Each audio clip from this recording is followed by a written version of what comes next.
Nesta edição, o programa TVDH fala sobre os desafios do jornalismo independente. Eu, Marcelo Dantas, e a professora Andréa Trigueiro, educomunicadora e coordenadora do curso de jornalismo da Unicap, recebemos a professora Carol Monteiro, cofundadora da Marco Zero Conteúdo e presidente do Conselho Deliberativo e Executivo da AJOR, Associação de Jornalismo Digital. Começa agora o programa TV Direitos Humanos. O TVDH é uma iniciativa da Cátedra Unesco-Unicap de Direitos Humanos Dom Helder Câmara, produzido por estudantes de jornalismo do projeto de extensão EducomDH, Educomunicação e Direitos Humanos na Mídia, numa parceria com a Cátedra Luiz Beltrão de Comunicação, o Centro Dom Helder Câmara de Estudos e Ação Social, o Movimento dos Trabalhadores e Trabalhadoras Rurais Sem Terra, o MST, o Centro das Mulheres do Cabo e o Centro de Cultura Luiz Freire.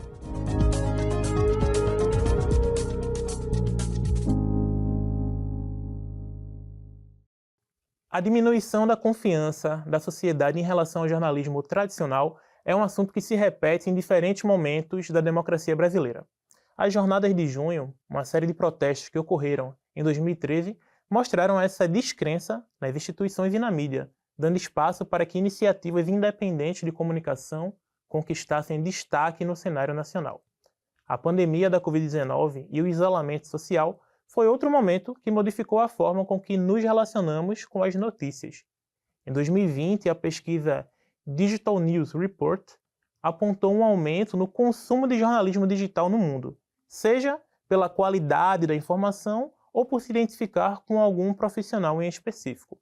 Esse aumento de veículos independentes e digitais colabora com a redução de desertos de notícias, ou seja, diminui o número de locais que não tem sequer um veículo de comunicação.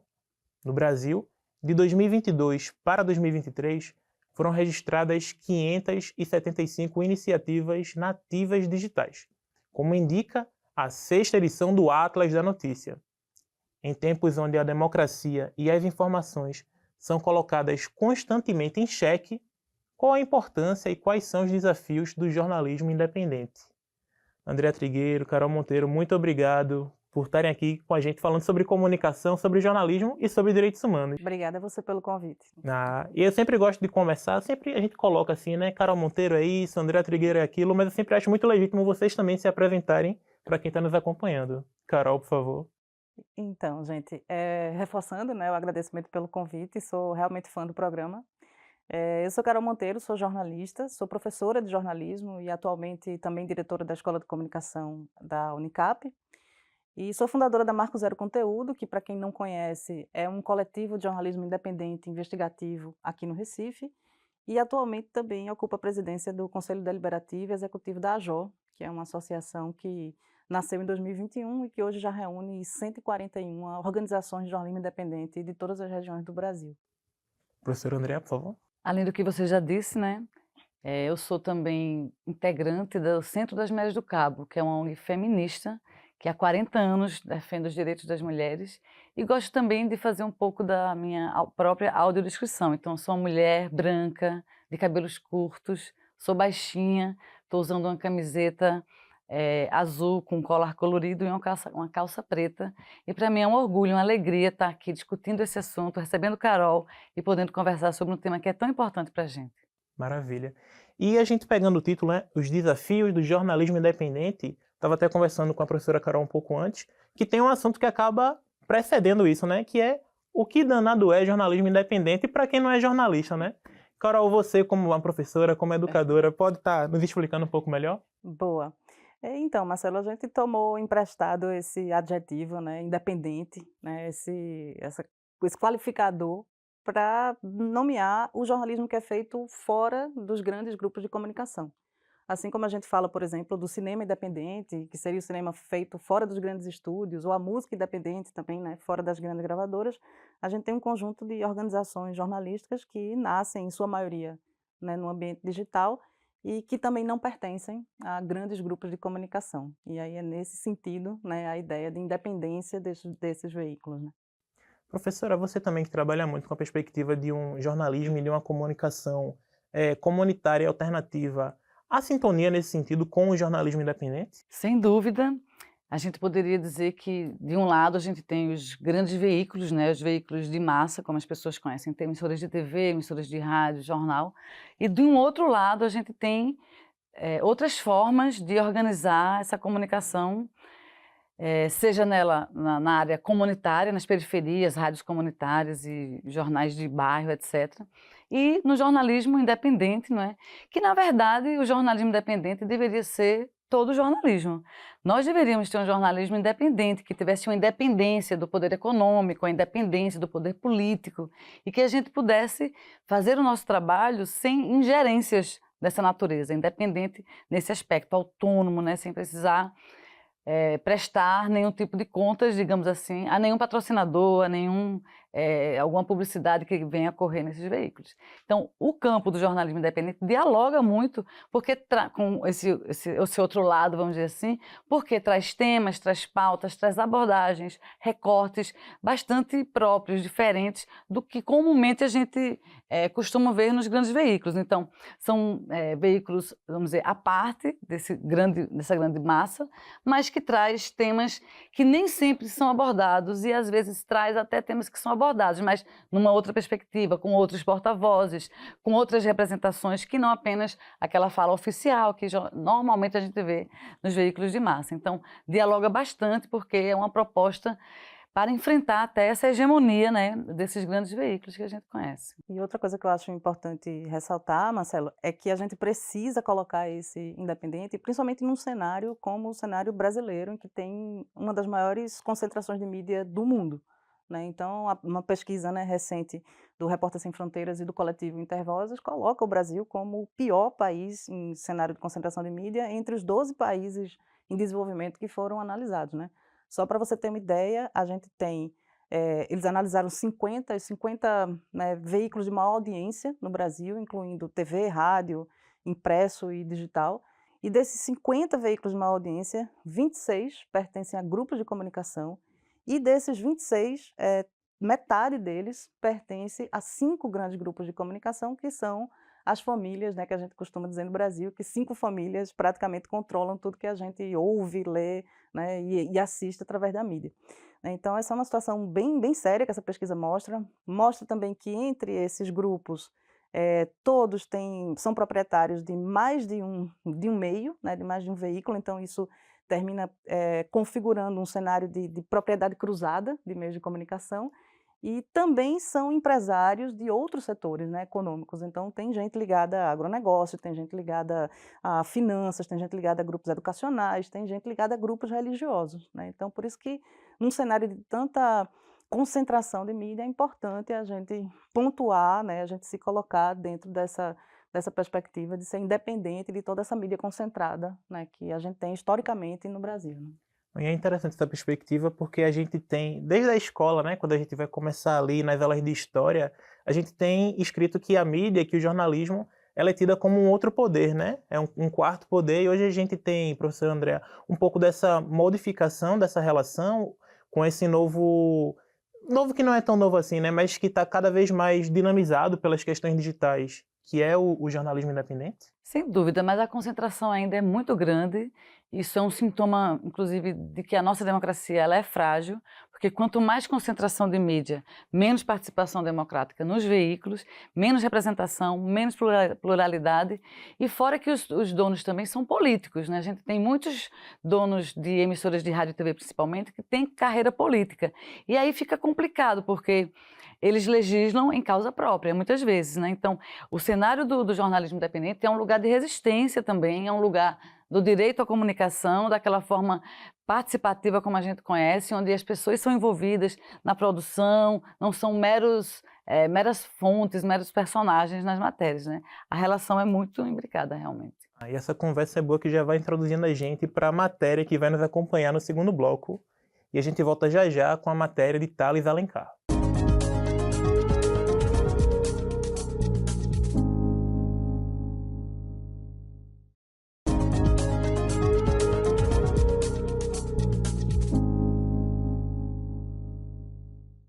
Estamos de volta com o segundo bloco do TVDH, que nesta edição fala sobre os desafios do jornalismo independente. Agora a gente acompanha a reportagem de Thales Alencar. Quando você pensa em empresas jornalísticas, quais são as primeiras que vêm na sua mente? É bem provável que você pense nos grandes veículos de comunicação nacional. E isso acontece porque esses são alguns dos maiores grupos do país e que concentram a maior parte da atenção do público. A consequência dessa concentração nas mãos de poucos é a falta de diversidade de informações. Quanto menos perspectivas diferentes sobre um tema, pior para o público, que acaba refém de informações de um único ponto de vista ou até sem qualidade. Uma alternativa que tem crescido e contornado cada vez mais esses problemas é o jornalismo independente. O veículo independente Agência Pública traçou um mapa com iniciativas desse gênero no país. O mapa de mídia independente da Pública é, acho que, uma das primeiras iniciativas de mapeamento da mídia independente no Brasil. Já faz um bom tempo que esse mapa foi lançado. Outras iniciativas foram feitas depois. E eu acho que é muito importante porque a Pública é um veículo que conta também a história, né? A formação da Pública conta um pouco a história desse campo, do desenvolvimento desse campo de jornalismo independente no Brasil. E o que a gente vê é que realmente houve um desenvolvimento muito grande, novos veículos estão surgindo, iniciativas independentes estão surgindo aí no Brasil. A internet, né, a coisa da rede social facilitou muito também. Gilberto Luiz é jornalista e cofundador do coletivo Sargento Perifa, um veículo da comunidade Córrego do Sargento, localizada no bairro da Linha do Tiro, no Recife. O projeto foi criado com o intuito de fugir do estereótipo negativo criado sobre a região e mostrar também o lado bom daquela comunidade. Mas o principal trabalho realizado pelo Sargento Perifa é o de informar os moradores de perto, por meio de iniciativas inovadoras e humanizadas. Muita gente dentro do Córrego do Sargento não tem acesso à internet. Quando tem acesso à internet é de alguma vizinha, sabe? E muitas vezes essa vizinha não fornece a internet.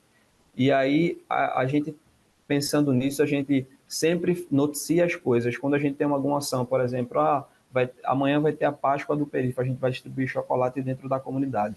A gente informa no Instagram, faz a artezinha bonitinha, coloca dentro do Instagram, do Facebook, informa pelo WhatsApp também para que o pessoal saia compartilhando, mas a gente vai presencialmente nas casas dos moradores, ou a gente coloca algum lambe dentro da comunidade para que seja mais palpável e a gente esteja mais perto da comunidade, sabe? Eu acho que um grande diferencial da gente, fazendo jornalismo independente, mas jornalismo também comunitário, é esse porta a porta. Apesar dos benefícios à sociedade, as dificuldades enfrentadas pelos veículos independentes e comunitários são muitas. Para Mariama e Gilberto, o principal desafio está na questão financeira. O grande desafio que eu vejo hoje é a sustentabilidade. É o desafio que todo mundo, todos os veículos, todas as iniciativas estão lidando no momento, que é como é que a gente faz isso com independência, mas a gente paga as nossas contas, né? A gente paga os profissionais, a gente remunera bem os nossos profissionais e a gente consegue distribuir o nosso conteúdo e a gente consegue chegar nas pessoas. Um dos grandes desafios é ter pessoas mesmo para trabalhar, para fazer esse tipo de jornalismo investigativo, que tem uma linguagem diferente, que tem uma apuração diferente. E claro que isso também demanda a questão financeira, né? O jornalismo independente, ele é apartidário. Então, ele não tem nenhum tipo de vínculo com nenhum tipo de político, nenhum tipo de partido, nenhum tipo de empresa. Então, essa é uma diferença também que acaba dificultando também o trabalho do jornalismo independente. Se você tem interesse em consumir um conteúdo independente, aprofundado e imparcial, confira aqui na tela os links de acessos dos sites da Agência Pública e do Sargento Perifa. Nesses links, você também pode apoiar financeiramente o trabalho desses veículos, doando qualquer quantia que desejar. André, você que já foi, inclusive, presidente, né, da Comissão de Ética do Sindicato de Jornalistas de Pernambuco, essa questão do cruzamento de propriedade, ela implica em questões éticas? Não necessariamente os jornalistas, porque eles não são os donos, no caso do meio de produção, Alguns né? Mas... são, alguns poucos Opa, são. Né? Então, discorra, por favor. Você vai encontrar jornalistas que hoje eles são donos de mídia também, né? Isso vem ocorrendo no Brasil já há algum tempo, inclusive tem associações que reúnem, né, esses profissionais, que aí quando a gente vai falar de sindicato de trabalhadores, esses jornalistas, eles não estão incluídos, porque agora eles são proprietários, né, são empresários.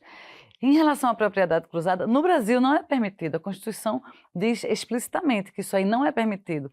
Mas como a gente já viu no campo da comunicação, a gente tem aquela máxima que é aos amigos tudo, aos inimigos os rigores da lei. Então, brincando com a coisa da Comissão de Ética, quando eu era presidente da Comissão de Ética, já atendi jornalista de veículo independente, dizendo assim, olha, eu não posso ser credenciada pela Secretaria Estadual de Saúde para as coletivas sobre Covid-19. Veja, um veículo de mídia independente, com muitos jornalistas conhecidos aqui no Recife, e essa necessidade de pedir a intervenção, né, a mediação do Sindicato dos Jornalistas para que aquele veículo, aquele jornalista pudesse ser credenciado, porque talvez as perguntas ou as matérias não agradavam à Secretaria de Saúde. Então, eu tive que fazer uma intervenção na época, né, enquanto Comissão de Ética, para dizer, olha, colega, é jornalismo aqui também, não é só a Globo, não é só o SBT, não é só o jornal A ou B. O jornalismo independente é forte, e no Recife ele é muito forte, e especificamente nesse caso, era um veículo forte. Então, a gente ainda tem um preconceito, vamos dizer assim, com relação aos veículos de jornalismo independente, porque, como a gente falava no primeiro bloco, é onde a gente tem visto a resistência, o contraditório, outras vozes, outras abordagens, às vezes pegando no pé, criticando, fazendo realmente o nosso papel, porque alguns colegas vão dizer que o jornalismo tradicional, ele virou um jornalismo muito cordial, em muitos casos, onde a crítica e a coisa de imprensar, né, que a gente às vezes, para ter uma notícia, precisa fazer, isso acaba não existindo muito, por conta justamente dessa dependência econômica e política. Muitos veículos ficam presos. E no jornalismo independente, quando a gente consegue ter essa independência, é importante, porque também a gente tem que falar de modelo de negócios, né? Porque não é a mesma coisa você gerir um veículo grande, desses que a gente falou, e gerir um veículo de comunicação independente. Mas esse assunto é para a Carol, né? Pra mim, Pronto, não. é justamente esse fio da meada que eu queria pegar, Carol. Porque quando a gente fala de jornalismo independente, se fala muito também nessa necessidade de modelo de negócio, de um certo ar de ter que empreender, né? A gente que está dentro do curso de jornalismo, a gente vê isso durante a nossa graduação. Olha, não existem só essas possibilidades das grandes empresas.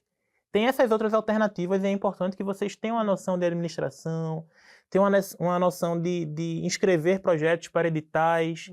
E esse, ao mesmo tempo que pode ser uma virtude para ser independente no sentido econômico das grandes empresas, ela também pode se considerar como um desafio, né?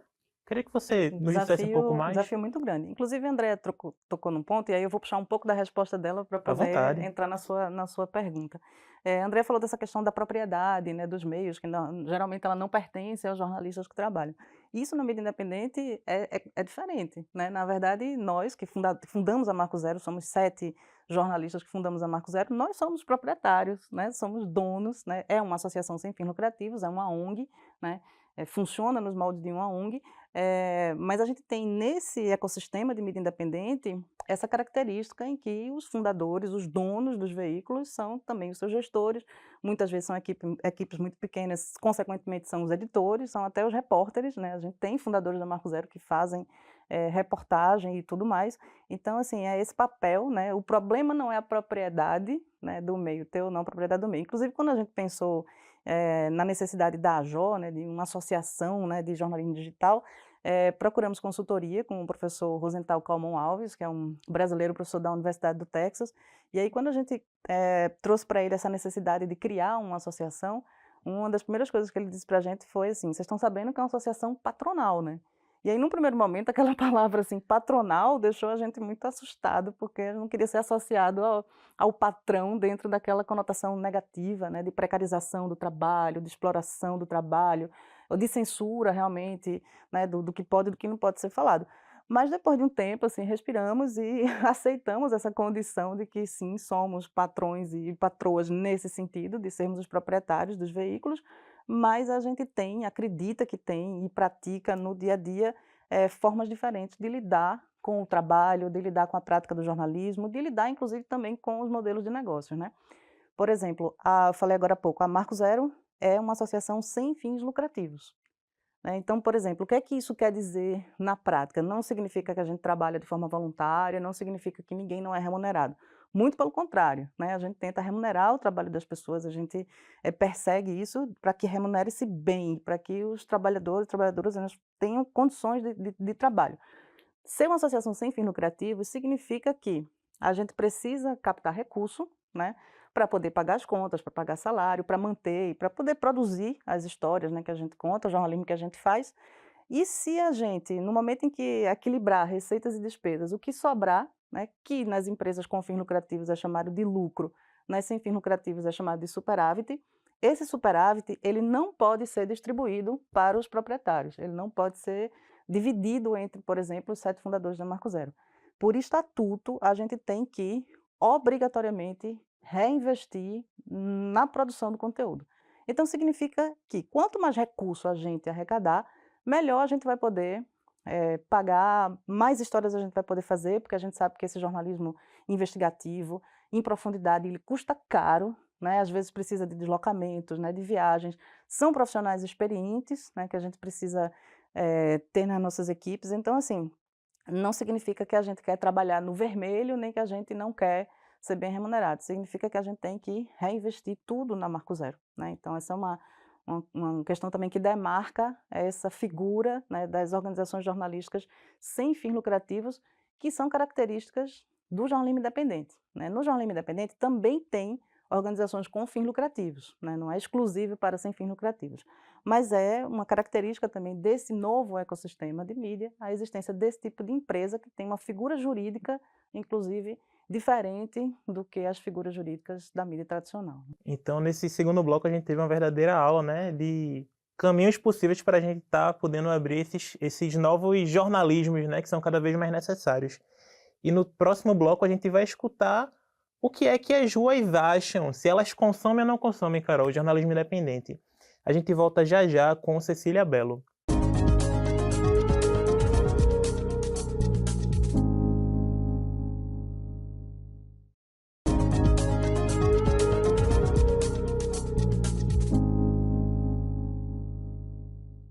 Estamos de volta com o terceiro bloco do TVDH, que nesta edição fala sobre os desafios do jornalismo independente. Agora, vamos ouvir o que dizem as ruas. É hora do quadro Fala Povo com Cecília Bello.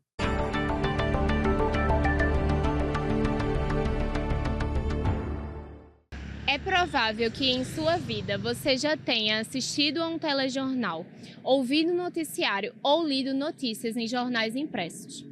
Esses produtos jornalísticos quase sempre pertencem a mídias tradicionais, a exemplo de emissoras de rádio e televisão, que atendem os interesses de grandes empresas de comunicação.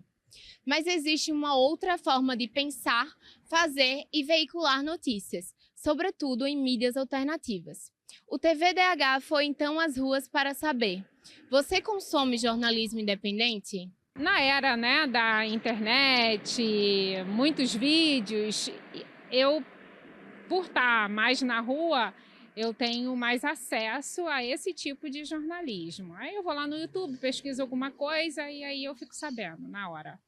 Eu acho que o consumo desse conteúdo vai trazer um conhecimento a mais para mim, né? E para a pessoa que vai poder ler esse conteúdo. Consumo, principalmente em redes sociais. Por exemplo, no celular, quando é necessário para tirar alguma dúvida, por exemplo, quando ocorre algum acidente ou quando está com greve.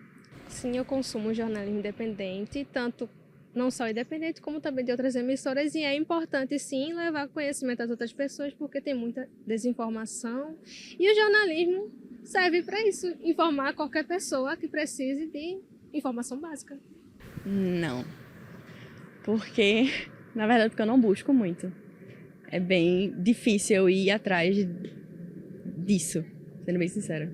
Bom, Andréa, Carol, não sei a impressão de vocês, né, mas de certa forma teve um pouco assim daquela confusão de um jornalismo que não é só da televisão, que é da internet também, mas será que tudo da internet é jornalismo independente? Será que o jornalismo independente, claro que há vários jornalismos independentes, né? Mas será que ele consegue furar as bolhas, Carol? Esse é um dos grandes desafios, né, já que a gente está falando sobre desafios. Eu também fiquei um pouco com essa impressão, Marcelo, de que as pessoas situaram que o jornalismo independente é algo que não está ali na televisão tradicional, no impresso e tal, porque uma pessoa falou no YouTube, né, outra pessoa citou as redes sociais, então existe uma ideia de meios ou plataformas diferentes para esse consumo, né, desse conteúdo. Mas eu senti falta, por exemplo, de quem diz que consome nomear uma organização, por exemplo. Eu acesso a agência pública, eu acesso o Intercept, eu leio, Marco Zero Conteúdo, fazendo a nossa, chamando aqui a sardinha para o nosso lado. Porque às vezes as pessoas, elas não nomeiam as coisas, não, leu a matéria, recebeu aquela informação ou no grupo de WhatsApp ou na própria rede social, se informou por ali, mas muitas vezes não associa o nome a ser um veículo independente, né. Então, um desafio grande para a gente exatamente o de furar essa bolha, até porque a gente aprende, né, primeiro período aqui de jornalismo, a gente já começa com essa conversa de que é hábito, né, as pessoas têm o hábito, é muito forte a força do hábito, né, então, o hábito de se informar pela televisão, pelo telejornal, o hábito, gerações mais antigas, o hábito de acordar, abrir o jornal, né, folhear, aquela era um ritual, né, então, assim, é difícil você mudar esse comportamento, é difícil você mostrar para as pessoas que existem outras formas de jornalismo, existem outros jornalismos, e o mais difícil que eu acho é fazer as pessoas também conseguirem separar o joio do trigo, né? Porque a gente não pode chamar de jornalismo independente qualquer conteúdo que circula na internet ou nas redes sociais, né? Essa diferença entre jornalismo e conteúdo, para mim, ela é fundamental, porque tem muito produtor de conteúdo, tem muita gente fazendo conteúdo e a gente usa muito essa do conteúdo, mas o que é o jornalismo? Jornalismo é diferente, né? O jornalismo é um conteúdo que passou por um processo de apuração jornalística, de verificação, né, de checagem, e aí tem todas as questões, não só técnicas, mas éticas também, né, ligadas à prática do jornalismo. Então, furar essa bolha, fazer as pessoas saberem diferenciar e valorizar esse jornalismo é que é um grande desafio, realmente. E separar o joio do trigo que você falou, que inclusive é o nome de uma outra... Excelente, quem não conhece, o Joio e o Trigo é uma organização de jornalismo independente fantástica que trabalha pautas que eu vejo muito pouco, né, em outros veículos, que é essa questão de alimentação, né, como é que a gente lida com a alimentação e com a comida. E Carol falou aqui, né, desde o primeiro período a gente lida com isso. Professora, desde o primeiro período, como é que se lida com essas questões? Porque dentro do ambiente das universidades, não só do curso de jornalismo, né, mas de outros cursos de comunicação, como é que há essa possibilidade do fortalecimento do jornalismo independente? Ao mesmo tempo que a gente vê que as grandes redações estão cada vez mais encolhendo, tem vários casos de empresas não pagando há meses sequenciais os trabalhadores, é um lugar fechando, é outro lugar perto de fechar. Como é que trabalha essas perspectivas futuras para os novos jornalistas nesse contexto do jornalismo independente? Eu acho que a gente tem que atualizar, né, os nossos currículos, e aí falando especificamente do curso de jornalismo da Unicap, a gente fez isso no ano passado. A gente tem um currículo bem novinho, folha assim, né, com... 2023, não foi? 2023, perfeito. A gente ouviu estudantes, profissionais recém-formados, pessoas que já estavam no mercado há algum tempo, para entender o que é que o mercado hoje tem demandado, né, de quem está saindo da universidade. E aí, Carol estava falando da gente tomar uma consciência a respeito de empreender a nossa própria profissão. Nesse currículo novo, empreendedorismo já é uma realidade. Não é só emprego nas redações, né, dos grandes veículos. A gente tem várias possibilidades de também, por exemplo, alimentar o nosso sonho e fazer o veículo que a gente gostaria de trabalhar, com o meio ambiente, de repente, ou com direitos humanos, ou com crianças. Aí cada um vai para o lugar que, né, se sente confortável. E inclusive especializações em jornalismo independente, Sim. né? A gente tem um movimento no Brasil bastante interessante, porque a AJ tem o quê? Umas 60 associações? 141. 141. E contando. 141. O mapa da mídia independente, que foi feito aqui no Recife, aqui na região metropolitana, esse tem 66, se não me engano, organizações. Então você veja que a gente tem muita gente fazendo muita coisa legal. Quando eu vejo esse Fala Povo, tive um pouco essa impressão também, mas aí me alegra de saber que as pessoas sabem o que é a mídia tradicional. Elas talvez não entendam exatamente o que é o jornalismo independente, mas elas seguem uma pista, não é de todo assim às cegas. Isso é importante, se você levar em conta que a TV Globo não está falando do jornalismo independente, o SBT não está falando do jornalismo independente. Esses grupos, esses coletivos, eles caminham à margem dessa grande mídia. E ainda assim, mesmo que as pessoas não tenham tanto discernimento, elas conseguem entender que aqui é a grande mídia e existem outros caminhos que às vezes não são o jornalismo independente, não passam por esse crivo aí da técnica, etc. Mas há sim uma luzinha acesa e as pessoas entendem que há outras possibilidades. Eu acho que o jornalismo independente ele é latente no Brasil. O Recife é um lugar também de muita gente fazendo isso e é principalmente um lugar dos movimentos sociais. A gente vai ter Marco Zero Conteúdo, que tem um perfil bastante profissional, mas você vai ter outras organizações que não são tão profissionais como Marco Zero, mas que estão também fazendo do seu modo, com as suas ferramentas, com o que é possível, com o seu povo, as suas próprias mídias, por exemplo. Sargento Perifa, né, na linha do tiro, você vai ter Rádio Comunitária Três Carneiros, lá em Três Carneiros, fazendo a sua comunicação, você vai ter Rádio Mulher, lá no Cabo, fazendo a sua comunicação. Você vai ter muita gente fazendo, principalmente nesses grupos que ficaram à margem, né, dos direitos, do acesso aos direitos, como é o grupo das comunidades, Justo. por E exemplo. quando a gente abre o site da JON, né, a gente bota lá associados, a gente consegue perceber essa diversidade, inclusive territorial, né? E eu acho que isso é tudo a ver com o que a gente vai discutir já no próximo bloco, com a pergunta do quadro Educar para os Direitos Humanos, que o nosso repórter Luiz Lima nos trouxe.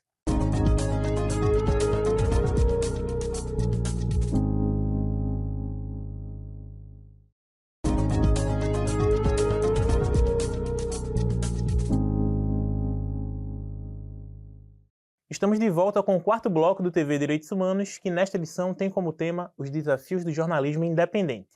Agora, Carol Monteiro e André Trigueiro respondem a uma pergunta enviada por quem acompanha o nosso programa. É o momento do quadro Educar para os Direitos Humanos, com Luiz Lima.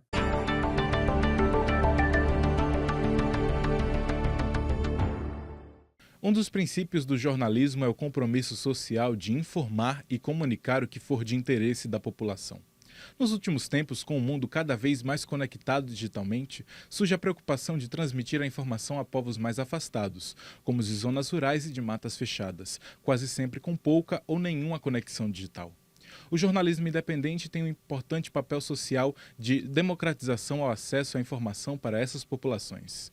Por isso, a jornalista socioambiental Stephanie Azevedo nos trouxe a seguinte pergunta. Qual a importância do jornalismo independente nas zonas rurais e principalmente em locais de desertificação de informação? A gente agradece a Stephanie Azevedo, jornalista socioambiental, pela pergunta. Carol, André, é com vocês. Bom, a Stephanie fez uma pergunta super importante, né? Porque o jornalismo ele é fundamental em qualquer território ou para qualquer grupo social que não é representado, que não se sente representado pela mídia tradicional. São grupos historicamente invisibilizados, né? E aí ela fala especificamente da zona rural, mas também tem as periferias, né? As periferias dos grandes centros urbanos ou comunidades quilombolas ou indígenas, né? Então, sempre que você tiver um território ou um grupo social subrepresentado, o jornalismo ele é fundamental, né? E o jornalismo independente é quem vem cumprindo esse papel. Por exemplo, lá na AJO, né, eu falei agora há pouco, são 141 organizações. E tem de todos os tamanhos. A gente tem na AJO o Nexo, o Intercept e a Agência Pública, né, que eu acho que são assim, grandes referências de veículos independentes nacionais, e a gente tem veículos que estão começando, que estão lá na região norte, né, que estão no Pará, que estão, sabe, na periferia também dos grandes centros urbanos, e é muito rica essa troca, né, porque um tem muito a ensinar ao outro também, e a AJO é um pouco esse espaço de troca de experiências e de troca de saberes mesmo, né, e de criação de oportunidades para todo mundo. E outro dado super importante de como essa mídia independente ela nasce, ela floresce principalmente para esses grupos que não se sentem representados, é que a gente tem hoje na AJO cerca de, eu acho, mais de 70% das organizações associadas à AJO têm mulheres, por exemplo, em cargos de liderança, né? O que na mídia tradicional, geralmente as mulheres, apesar delas às vezes serem até maioria na profissão, elas não estão, né, nos cargos de chefia. Nos veículos da AJO também a gente tem mais de 50% dos veículos com pessoas negras, né, em cargos também de chefia e de liderança. E muitas vezes são jornalistas, né, são profissionais que não encontraram espaço ou para o seu território, ou para a sua pauta, ou para a sua causa, né, na mídia tradicional, e criaram, empreenderam, né, e criaram seus próprios veículos, assumiram as narrativas também, né, sobre seus territórios e seus grupos, e fazem jornalismo assim de muita qualidade. Então, a AJO, por exemplo, no ano em 2023, né, e agora no começo de 2024, a gente fez um esforço muito grande, tem feito um esforço muito grande também para crescer, principalmente nesses lugares, né, na região, aqui no Nordeste e na região Norte, é para onde a AJO vem estrategicamente fazendo uma busca ativa de identificar organizações e veículos que estejam nesse lugar para convidar para vir para a associação, para que a gente possa se fortalecer um ao outro, né, acho que a AJO é um pouco esse espaço assim de fortalecimento. E que são as regiões que acabam sendo justamente Que sofrendo mais, né, esse são as processo de regiões deserto de que informações. têm maior quantidade de deserto de notícia, Nordeste é a pior delas, né, a região Norte fica em segundo lugar. Agora, tem um detalhe sobre esse debate de deserto de notícias que eu acho super importante a gente pontuar. Não ser um deserto de notícia não é garantia de qualidade do jornalismo que é praticado ali. Às vezes você tem um veículo só naquele local, ou poucos veículos que estão ligados a grandes grupos ou a grandes interesses políticos e econômicos. Então, eu não sei o que é pior, né? Você ser um deserto de notícia, ou você ser um quase deserto, ou não ser um deserto, mas ter, né, uma mídia corporativa que não atende ao interesse público, né? Atende ao interesse de pequenos grupos e grupos políticos, né, e econômicos. Então, são um aspecto super importante. A gente comemora, né, porque os desertos de notícias estão diminuindo no Brasil, mas ao mesmo tempo a gente tem que estar atento também à qualidade desse jornalismo que está sendo praticado. Enquanto Carol falava aqui, eu estava pensando que a gente tem a comunicação social hoje, que deveria ser um bem social, como um produto. E para as empresas de comunicação, né, essas grandes empresas que a gente chama, que a gente fala, vender, ter audiência, ter lucro é um pressuposto que, para que eles estejam em algum lugar, eles precisam ter esse lucro. E às vezes essas cidades mais distantes, essas áreas mais rurais, acabam sendo, para esses proprietários das grandes veículos, uma coisa que não é rentável. Nessa brecha, o jornalismo independente, que às vezes tem outras formas de se manter, às vezes formas colaborativas, editais, às vezes internacionais, bolsas que bancam pautas, reportagens, etc. Então, o jornalismo independente, que não tem essa lógica de vender, de ter lucro, acaba tendo uma condição mais favorável, porque o objetivo aqui não é o lucro, não é a audiência, pelo contrário, é a qualidade do que está sendo entregue, do que está sendo feito, e principalmente esse trabalho mesmo de conscientização, de crítica, de análise crítica de mundo, das questões políticas, econômicas e etc. E aí, veja, os desertos estão diminuindo, isso é maravilhoso, mas eu concordo demais com Carol. Não é a quantidade que vai definir muita coisa, porque também não adianta eu ter uma parabólica e conhecer todos os problemas de São Paulo, né, e não sei o que está acontecendo no meu vizinho, na minha rua. Então, não tem sentido para essas pessoas estarem acompanhando o que está acontecendo em outras localidades, quando o seu território, você não sabe o que está acontecendo no seu território. E por falar em indígenas, em povos indígenas, aí, como você citou, aqui mesmo em Pernambuco, o povo chucuru, por exemplo, tem suas formas de produzir conteúdo, de produzir comunicação, e é uma mídia independente também. Temos a Yoruba Filmes. Perfeito, a Yoruba Filmes. E as comunidades quilombolas também. É como se essas pessoas, esses grupos, estivessem cansados de esperar e foram em busca de fazer seu próprio conteúdo com o que era possível. Isso aí também é muito louvável. A gente vai dar só uma breve pausa para a gente retomar no nosso quinto e último bloco. Espera um pouquinho que a gente já volta.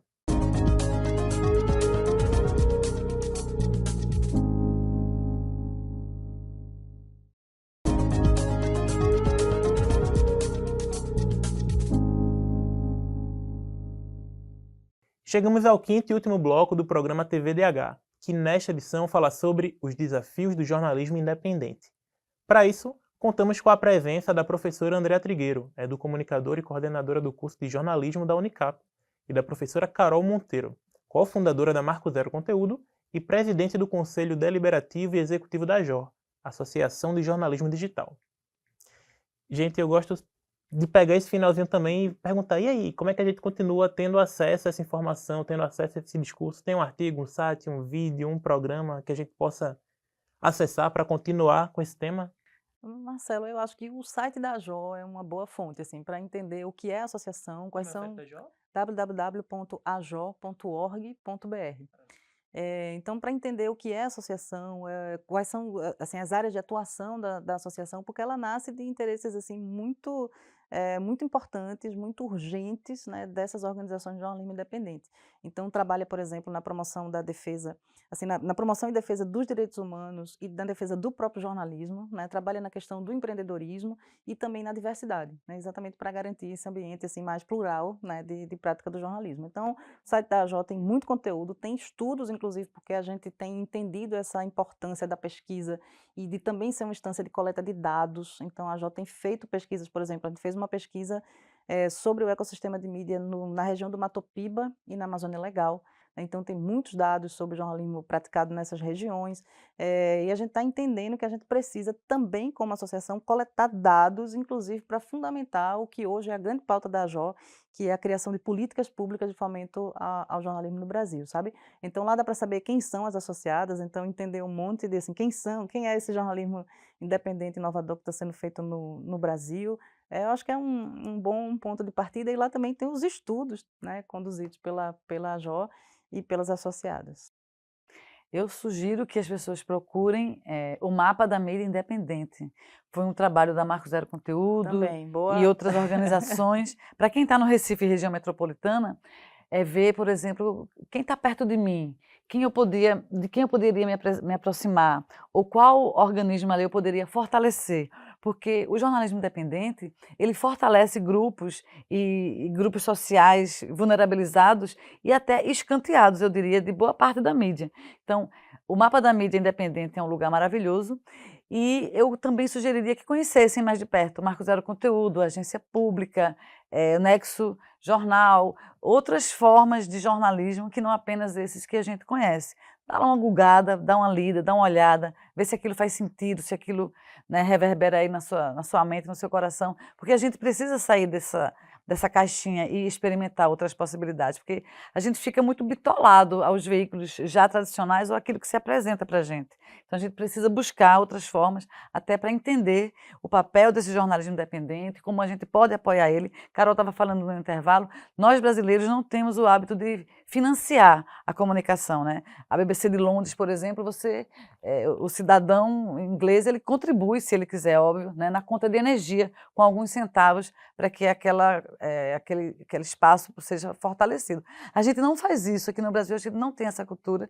Eu acho que é importante também a gente confiar em algum veículo e depositar também, de alguma forma financeira, ali, nossa confiança, para que a gente possa viabilizar esses veículos de continuarem atuando e trazendo pautas interessantes e novas para a gente, né? Porque essa é a verdadeira independência, né? Uhum. O mundo perfeito seria conseguir manter essas iniciativas apenas com doações dos leitores, né? Porque aí a gente está realmente completamente independente de financiamento, de fundações internacionais, de fundos ou de programas e editais, sabe?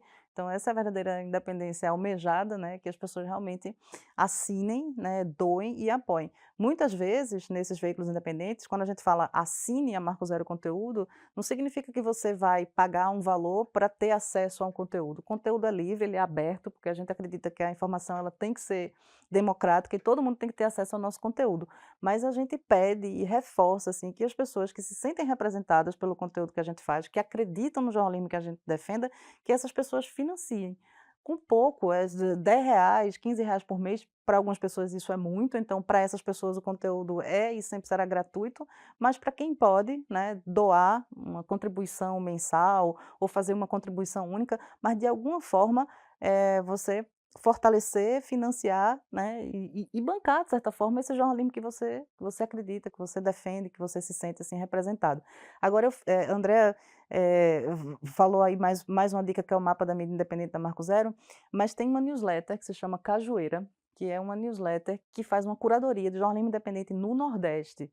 E é muito bacana, porque eles já mapearam também dezenas de veículos no Nordeste e fazem uma curadoria, né, com os destaques e tal. Então é uma oportunidade para conhecer muitos veículos, né, dos 9 estados da região Nordeste e que, assim, às vezes pouca gente conhece. Alguns eu confesso, assim, sendo professora, jornalista, e alguns eu fui conhecer, né, pela Cajueira, porque é alguém que está fazendo jornalismo lá no interior de Alagoas e é muito bacana e a newsletter Cajueira tem feito esse trabalho. Carol, me corrija se eu estiver errado, mas a Jo também tem um boletim online desse que chega nos e-mails com as notícias das afiliadas, né? Tem uma newsletter também incrível que se Brasis? chama Brasis e que é exatamente isso, é uma curadoria, só que dos veículos, né, do conteúdo produzido pelos veículos da AJO. Então, a gente faz essa brincadeira assim, quem lê a Brasis sabe, né, são conteúdos que vêm assim também dessas organizações associadas à AJO, também é uma excelente forma de conhecer mais e conhecer o conteúdo, né, produzido por esse jornalismo independente que a gente defende e acredita tanto. Eu acho que o nome, né, dessa newsletter, desse boletim Brasis, diz muito sobre o que no final das contas a gente estava falando, né? Que não é um Brasil só, não é uma história só, não é só uma forma, né? Tem muito mais coisa por trás disso. Quando a gente bota a quantidade e a qualidade, a gente consegue construir outras pautas com outros olhares, com outras perspectivas e visibilizar esses tantos Brasis. Perfeito. Andréa Trigueiro, Carol Monteiro, eu agradeço demais pela participação de vocês.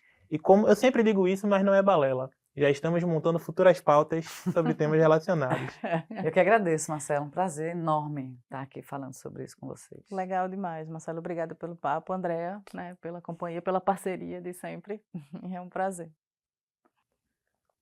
O TVDH é uma iniciativa da Cátedra Unesco-Unicap de Direitos Humanos do Helder Câmara, produzido por estudantes de jornalismo do projeto de extensão EducomDH, Educomunicação e Direitos Humanos na Mídia, numa parceria com a Cátedra Luiz Beltrão de Comunicação, o Centro do Helder Câmara de Estudos e Ação Social, o Movimento dos Trabalhadores e Trabalhadoras Rurais Sem Terra, o MST, o Centro das Mulheres do Cabo e o Centro de Cultura Luiz Freire. Acompanhe a gente nas redes sociais e traga sugestões. Anota aí, é @programatvdh.unicap.